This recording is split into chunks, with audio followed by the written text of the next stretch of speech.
Apart from the likes of Jesus Christ Superstar, there are very few musicals centered around the holiday of Easter, which does make sense, as it's a much more niche holiday compared to the likes of Halloween or Christmas, so it's only logical that it wouldn't get nearly as much attention. However, there is one other fairly well-known musical to center itself around that particular holiday, with that being the 1948 musical Easter Parade, named after the Irving Berlin song of the same name. And today, I'd like to briefly go over this musical as well as the history surrounding it, to the best of my amateur abilities, as keep in mind I'm no film expert here. And there will also be minor spoilers ahead, so in case for any reason you want to see it for yourself first and don't want anything ruined, you might want to come back to this video another day. Okay, so just to start with a little history lesson first, the song Easter Parade was written by Irving Berlin in 1933 for the stage musical Thousands Cheer, which proved to be such a big hit that it gave Berlin the idea for the movie that would eventually become Holiday Inn, as I already explained in my video on that movie, which you can find a link in the description to in case you're interested. But after the success of Holiday Inn in particular, MGM became interested in doing a movie centered around the song, as they were known to do with many popular songs of the day. Now, the original idea was to once again pair up popular star Judy Garland with Gene Kelly, as they were both pretty popular with audiences at the time, but after Kelly broke his ankle and was forced to drop out, MGM opted for a different, more risky approach. Specifically, try to coax Fred Astaire, one of the other most successful dancers of all time, out of retirement.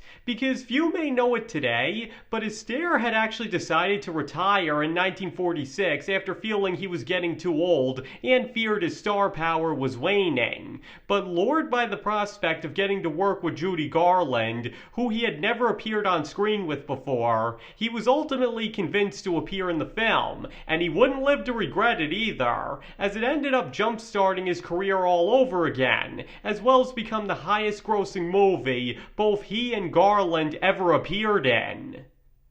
But as for the movie itself, the plot centers around a famous dancer, played by Astaire, who copes with his partner, played by Ann Miller, leaving their act by declaring that he can make any performer a sensation, only to reluctantly go through with it when he drunkenly offers an inexperienced dancer, played by Judy Garland, the chance to be his new partner. Though things don't work out at first, eventually the two start finding their footing, only for complications to arise when he doesn't realize that Garland has fallen in love with him, and by the time he does, Miller has started to become jealous of her newfound success. And as all of this is going on, Astaire's best friend, played by Peter Lawford, falls for Garland without knowing who she is, while also trying to get Astaire and Miller back together. But in the end, this movie isn't really about the plot, but more showcasing all the talent involved at the top of their game. Because simply put, while the story doesn't amount to much more than a typical romance of the period, this movie still contains some of the best material those involved ever did. Fred Astaire, Judy Garland, and Ann Miller all have musical numbers that showcase the full range of their abilities, and they do not disappoint in them either. And the same goes for Irving Berlin as well, because whether old or new, most of the songs are absolute showstoppers. Even Peter Lawford, who was never known for his singing and by his own admission wasn't very good at it, actually manages to do a pretty impressive job in his Fella with an Umbrella number. Again, this is one musical that's almost worth watching just for the music as opposed to the story. That's how good the numbers really are. But that's not the only thing about it that makes it stand out either. Because in addition to the music, it's also surprisingly funny, particularly in Astaire's early attempts to make Garland a success and the many pratfalls they fall into, especially because some of the incidents involved were taken from real-life mishaps, with the best example probably being the shedding gown she wears at one point, which was a very real problem Fred Astaire and Ginger Rogers had while filming a dance scene in Top Hat. But seriously, the studio even said they wanted to lean more into Garland's comedic side in this film, and they most definitely achieved that. though the others aren't exactly slouches either, up to and including a very irritable waiter that can also mix imaginary salads so convincingly you can almost see it.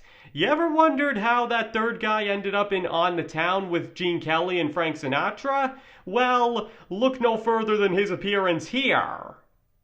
But the point is, considering the two best things about this movie are its musical numbers and its humor, then it only makes sense that the best scene in it would be the one that most geniusly combines the two, with that being the number A Couple of Swells, written specifically for the film after Berlin was instructed to write something that would highlight Judy Garland's comedic talents. The song tells of two bums with overactive imaginations, believing themselves to be rich, but with reality stopping them from indulging in their fantasies at every turn.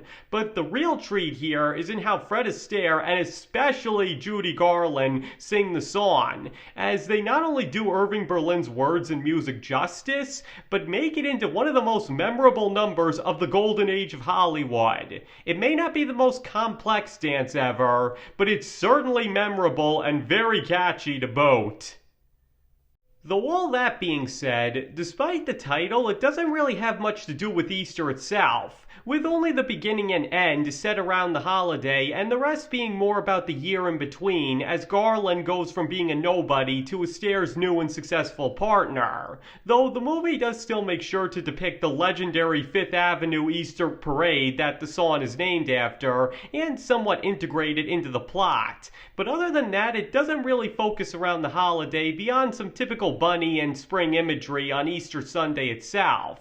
But despite that, the musical is known to be an Easter staple for many, so it's generally agreed that it still captures the spirit of the holiday, even if it's not that overt about it or set on that specific day all that much. So, like I said at the start, in the end, Easter Parade doesn't really have much going for it in terms of plot, but manages to make up for it with the talent involved and some pretty great writing in the laughs department. It's a movie that simply wants to make its audience have a good time and just capture the general vibe behind the holiday it's named after and nothing more. And as I brought up in my video on classic musicals, which you can also find a link in the description to, that is by no means a bad thing. It may not be the best movie centered around Easter, or the best musical ever made, but it still ultimately does its talent justice to the point that it contains some of their best work ever, and that's a feat that not every musical can achieve. So while rare, this movie proves that musicals centered around Easter can work, especially when it has its priorities straight from the very beginning on what exactly it should be, and not attempt to hide it, which is exactly what Easter Parade does. Okay, that's everything I had to say on that. So now give me your thoughts on this. Do you believe that Easter Parade is a good musical that manages to do both the holiday and talent involved justice? Or do you believe it's simply an average musical and is really nothing all that special? Please feel free to let me know in the comments below. Because let me just emphasize that you do not have to agree with any opinions expressed in this video if you don't want to. You can feel about this or any other topic we discuss here, and if you think I had it all wrong, that is perfectly okay. And thank you all for watching. It is all very appreciated, and I hope to see you all next time.